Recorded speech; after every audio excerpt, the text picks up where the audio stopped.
اعوذ باللہ من الشیطان الرجیم، بسم اللہ الرحمن الرحیم۔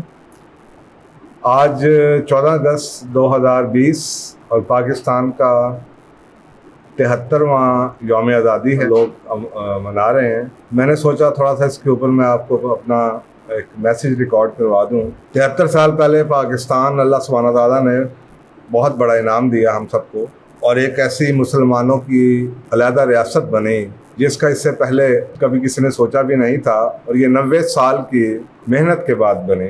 1857 سے جو شروع ہوا، فاندے 1947 میں برصغیر پاک و ہند کے مسلمانوں کی جد و جہد کے بعد پاکستان ہمیں ملا۔ آج کا دن بہت ہی اہم دن ہے، اور جیسا کہ قوم اس کی خوشیاں منا رہی ہے، ان خوشیوں میں کچھ باتوں کا خیال رکھنا بہت ضروری ہے، اور یہ نہ ہو کہ ہم جیسے علامہ اقبال کہتے تھے کہ حقیقت خرافات میں کھو گئی، یہ امت روایات میں کھو گئی، کہ ہم انڈیپینڈنس ڈے تو یاد رکھیں لیکن ہم اس کے پیچھے جو اس کی سگنیفیکنس ہے، جو اس کی آئیڈیالوجی ہے، وہ بھول جائیں۔ ہماری نسل کے جو لوگ ہیں، ہم پاکستان کا مطلب کیا، لا الہ الا اللہ کے نعرے سے بڑے ہوئے ہیں۔ ہمارے بچپن میں، کتابوں میں، اسکولوں میں، کالجوں میں، گھر میں، ماں باپ کی ہر تربیت میں یہ بات ہمارے ذہنوں میں ڈالی گئی کہ پاکستان اور انڈیا کی جو ڈویژن ہوئی وہ اس وجہ سے ہوئی کہ ہماری ایک آئیڈیالوجی فرق ہے، ٹو نیشنز تھیوری جسے آپ کہتے ہیں۔ ہم ایک جیسے نہیں ہیں۔ ہمارے بچپن میں ہمیں یہ کبھی سوال نہیں آیا تھا کہ انڈیا کی ٹیلی ویژن، انڈیا کی فلمیں کیوں دیکھنی ہیں، انڈیا کے گانے کیوں سننے ہیں۔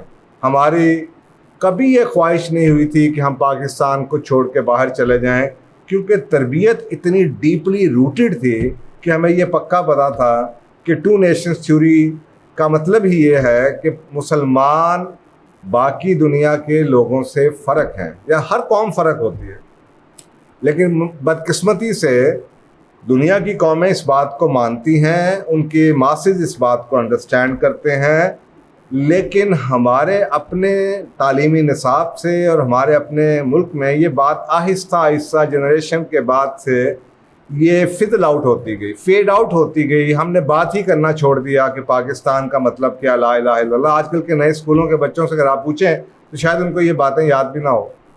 تو آج کا دن ایک ایسا دن ہے جس پہ آپ کو یہ ضروری ہے کہ آج کے دن ہم وہ پاکستان کی جو ٹرو اسپرٹ ہے، جو آئیڈیالوجی ہے، اس کو ری انفورس کریں، بچوں سے اس کو ڈسکس کیا جائے، اور بچوں کو بتایا جائے کہ پاکستان آسانی سے نہیں بنا۔ 90 سال کی سٹرگل کے بعد کہا جاتا ہے کہ دنیا کی تاریخ کی سب سے بڑی ہجرت ہوئی، اور 14 ملین لوگ بارڈر کے آس پاس دونوں طرف سے ایک دوسرے ملکوں میں ہجرت اتنی بڑی ماس لیول پہ کبھی نہیں ہوئی۔ اس میں ملینز کے حساب سے لوگوں کی ڈیتھس ہوئیں، اور اس میں میجورٹی مسلمانوں کی تھی۔ یہ اتنا بڑا سگنیفیکنٹ یہ ایک ایونٹ تھا کہ یہ ہمارے بچوں کے ذہنوں سے ختم نہیں ہونا چاہیے۔ اور اس کے پیچھے پاکستان کا بذات خود نام کیا ہے، یعنی کہ پہلے تو ان کو یہ سمجھانا ضروری ہے کہ آئیڈیالوجی کسے کہتے ہیں۔ علامہ اقبال کہتے تھے قوم مذہب سے ہے، مذہب جو نہیں تم بھی نہیں۔ تو آج آپ کے سامنے یہی بات بچوں کو بتانے کی ضرورت ہے کہ یہ جو سوالات ہیں ہمارے، یہ اٹھتے اس وقت ہیں جب ہم اپنے اندر سے مذہب کو نکال دیں۔ اگر ہم مذہب کو نکال دیں تو پھر ہمیں اگلا کوسچن یہ ہے کہ ہمارا سوشل کلچرل جن ملکوں کے ساتھ ہمیں ایک جیسا لگتے ہیں، ہم ساتھ رہے ہیں، تو ہمارے آہستہ آہستہ ہمارے اپنے رسم و رواج میں، تہذیب میں ان کی چیزیں آتی گئیں، کیونکہ ہم بنیاد بھول گئے کہ قوم مذہب سے، اور ہم نے مذہب کو پس پش ڈال دیا، ہم نے مذہب کو نکال دیا اور ہم نے قومیت کو آگے لے آئے۔ تو اگر آپ صرف قومیت کی بات کریں تو پھر یہ سوال اٹھتا ہے کہ پاکستان کے سینماؤں میں انڈیا کی موویز لگنی چاہیے یا نہیں لگنی چاہیے، یا پاکستان اور انڈیا کی زبان ملتی جلتی ہے، یا ہمیں آپس میں ایک دوسرے سے ملنا گلنا چاہیے، بارڈر کھول دینے چاہیے۔ تو یہ سوالات بعد میں اٹھتے ہیں، ہمارے دماغوں میں یہ سوالات نہیں اٹھے تھے، اور اس کی بنیادی وجہ میں نے آپ کو بتا دی کہ بہت ڈیپ روٹڈ قسم کا یہ بلیف دیا گیا تھا کہ یہ جو دو قومی نظریہ ہے کہ ہم فرق کیوں ہیں۔ اور نہ صرف یہ کہ یہ قومی نظریہ، دو قومی نظریہ بتایا گیا تھا، اس کے پیچھے قرآن پاک کی آیات بھی بتائی گئی تھیں. مثلا سورۃ المائدہ کی ایک بہت اہم آیت ہے 57 نمبر، جس میں کہا گیا ہے ایمان والے ان لوگوں کو اپنا دوست مت بناؤ جنہوں نے تمہارے دین کو ہنسی اور کھیل بنایا ہوا ہے، اور ان لوگوں میں سے بھی جنہیں تم میں سے پہلے کتاب دی گئی تھی، یعنی کہ اہل کتاب، اور کافروں کو بھی. اور اللہ سے ڈرو اگر تم ایمان والے ہو. اور تو ہمارے میں یہ بتایا گیا تھا کہ اگر تمہارا ایمان ہے تو پھر تمہیں ان سے دوستی نہیں بڑھانی چاہیے، پھر تمہیں اپنا ایک ڈسٹنس رکھنا چاہیے، اچھا سلوک کریں. اسلام کہتا ہے سب کے ساتھ اچھا سلوک کریں، لیکن ایک ڈسٹنس. اور ڈسٹنس جون سا ہے وہ ہمیں بتایا گیا تھا، تو ہمارے دل میں کبھی یہ خواہش نہیں ہوئی. اور آج کل کی نسل میں جب میں ان سے ملتا ہوں، جب ان سے کاؤنسلنگ کرتا ہوں، مجھے اس چیز کا شدت سے احساس ہوتا ہے کہ ہم لوگ یہ آہستہ آہستہ باتیں بھولتے چلے جا رہے ہیں. اور ہم نے ان باتوں کو بات کرنا بھی، ہم ان خرافات کے اوپر، ہم وہ پاکستان ہم نے اس لیے نہیں لیا تھا جو آج ہم کرتے آ رہے ہیں، یہ ہمارا کلچر نہیں تھا. ہم نے آج اس کی سیلیبریشنز کو بڑا بنا دیا، لیکن جو اس کی آئیڈیالوجی ہے اس کے اوپر بات ہم کم کرتے ہیں. تو یہ ایک ہمارے پاس موقع ہے کہ ہم اس آئیڈیالوجی کو ریوائیو کریں. دوسری بات جو اہم ہے، پاکستان بذات خود اگر آپ اردو دیکھیں، پاکستان یعنی کہ یہ پاک لوگوں کی جگہ ہے. تو آج یہ جو ایک پاکستان ہے، یہ ہمیں بچپن میں ہمارے بڑے بتاتے تھے کہ مسلمان ہم پاک تھے، ہم طیب کھاتے تھے، ہمارا لائف سٹائل فرق تھا. آپ نے ابھی بھی دیکھ لیا کہ آپ کے ہمسایہ ملک میں کیا کچھ ہوتا ہے. تو ہمیں بتایا جاتا تھا کہ وی ور ڈفرینٹ، اور ہم پاک تھے. اللہ نے ہمیں پاکستان دیا کیونکہ ہم لوگ پاک تھے. ہم لوگ، آپ خود سوچیں کہ پاکیزگی کا کیا اسلام کہتا ہے، صفائی نصف ایمان ہے. ہمارے وضو کا کانسیپٹ کیا ہے، ہمارے حلال حرام کی تمیز کیا ہے، ہمارے کھانوں میں شراب منع کی. تو پاک ہمیں بتایا گیا. اس ایک ورڈ نے پاکستان میں وہ لوگ رہتے ہیں جو پاک ہیں، اور اس کے ساتھ ہمیں جو بتایا گیا وہ ہمیں آج تک باتیں نہیں بھولتی. اور وہ پاکیزگی کا جو عمل اس وقت بچپن میں ہمیں پاکستان کے وجود کے اندر پڑھایا گیا، وہ آج تک ہمارے دماغوں میں نقش ہے. تو آج دوسری اس چیز کی ضرورت ہے کہ پاکستان کا جو اصل معنی ہے، تاکہ بچے کل کو یہ جو خرافات کرتے ہیں، سلنسر نکالے ہوئے ہیں، جو حرکتیں ہو رہی ہیں سڑکوں کے اوپر، شور شرابہ، گند گلوچ ڈالا جا رہا ہے، ان کو کم از کم اس چیز کا احساس ندامت تو ہو کہ ہم پاکستان ہے، یہ پاک لوگوں کا ملک ہے، اور ہم اس ملک کے ساتھ کیا کر رہے ہیں.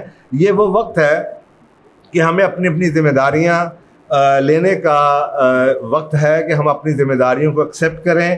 ہمیں اس چیز کی ضرورت ہے کہ ہم اس پاکستان کی اسپرٹ کو 73 سال میں، اس آئیڈیالوجی کو اور اس کی جو اسپرٹ تھی اس کو دوبارہ سے ریوائیو کریں اپنی نئی نسلوں کو. ہماری نسلیں ختم ہو جائیں گی، ہماری تیسری نسل ہے. ہمارے داداؤں نے یہ ملک بنایا، ہمارے والدین تھے اور ہم تیسری نسل تھے. اب آہستہ آہستہ یہ جو نئی نسل اس وقت پاکستان کے اداروں میں ڈرائیونگ سیٹ پہ آ رہی ہے، ان لوگوں کی تربیت، ان لوگوں کے نصاب میں وہ باتیں نہیں بتائی گئیں. تو یہ ماں باپ کی ذمہ داری بنتی ہے کہ ان لوگوں کے دماغوں میں، بچوں کے دماغوں میں یہ دو چیزیں، نمبر ایک آئیڈیالوجی پاکستان کا مطلب کیا، لا الہ الا اللہ، کہ ہم دو ملک کیوں تھے، باقی مسلمانوں کے لیے ایک سیپریٹ ملک کی ضرورت کیوں تھی، نمبر ایک. اور نمبر دو، پاکستان کا مطلب کیا، کہ پاکستان کے معنی پاک لوگوں کی سرزمین ہے، تاکہ ہم اس ملک کے ساتھ وہ سلوک نہ کریں جو ہم نے اس ملک کے ساتھ سلوک کیا. اور یہ میرا خیال ہے، ایک سوال مجھ سے پوچھا گیا تھا کہ آپ پاکستان جب واپس آئے آپ کو ریگریٹ تو نہیں ہوتا. میں نے اس سوال کا جواب بھی پوچھو جانو میں اس پروگرام کے لیے چھپایا ہوا تھا کہ میں اسی پروگرام میں اس کا بھی جواب دوں گا. یہ سوال اس وقت اٹھتا ہے اگر آپ کے دماغ میں آئیڈیالوجی نہ ہو. میرے پاس یہ چوائس نہیں تھی کہ میں نے باہر کے کسی ملک میں رہنا بھی ہے. اگر آپ کے پاس یہ دین کی چیز اور یہ آئیڈیالوجی اور یہ پاکستان کا معنی نکل جائیں تو پھر یہ کوسچن ارائز کرتے ہیں کہ میرے پاس کسی اور ملک میں سیٹل ہونے کی آپشن ہے یا نہیں ہے.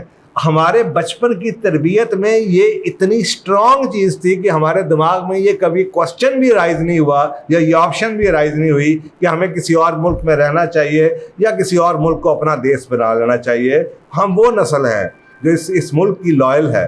تو اللہ سبحانہ تعالیٰ اس ملک کو بچائے رکھے. آپ کشمیر کی آزادی، ہم آزادی آج منا رہے ہیں، آپ کشمیر کو دیکھیں 1 سال سے اوپر ہو چکا ہے، آپ ان سے پوچھیں آزادی کسے کہتے ہیں. تو کیا یہ آزادی ہم نے فار گرانٹیڈ نہیں لی ہوئی؟ آج کے دن ہم خوشیاں تو منا رہے ہیں، آج کے کتنے دن لوگ ہیں جو آج اس بچوں کے ساتھ اس چیز کا شکر ادا کریں گے کہ اللہ سبحانہ تعالیٰ سے وعدہ کریں گے کہ ہم اس ملک کو جس نام پہ لیا گیا تھا، اس مقصد کو، جس مقصد کے لیے یہ ملک لیا گیا تھا، اس مقصد کو ریوائیو کریں گے۔ اللہ سبحانہ تعالیٰ آپ کا اور ہم سب کا اور اس ملک کا اور اس خوبصورت ہمارا جو مدر لینڈ ہے اس کا حامی و ناصر ہو، اور اللہ سبحانہ تعالیٰ اس کو ہر طرح کے اندرونی اور بیرونی خطرات سے اور بری نظر سے بچائے رکھے۔ جزاک اللہ۔ السلام علیکم۔